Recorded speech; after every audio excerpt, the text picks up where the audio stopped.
Биздин негизги максатыбыз бул фермерлер үчүн киреше улагын жогорулатуу жана азык-түлүк коопсуздугун камсыздоо жолу аркылуу агро-өнөр жай тармагын реалдуу өнүктүрүү.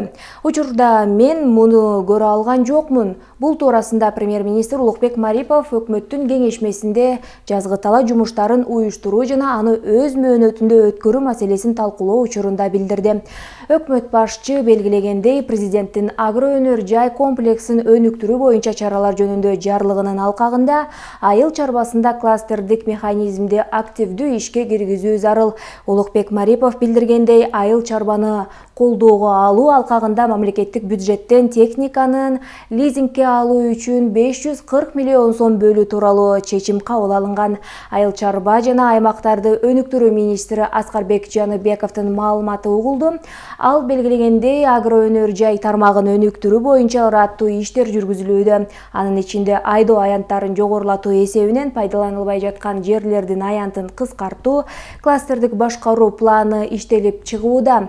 Өз кезегинде өкмөт башчы аталган ишти күчтөндүрүү зарыл экендигин белгиледи.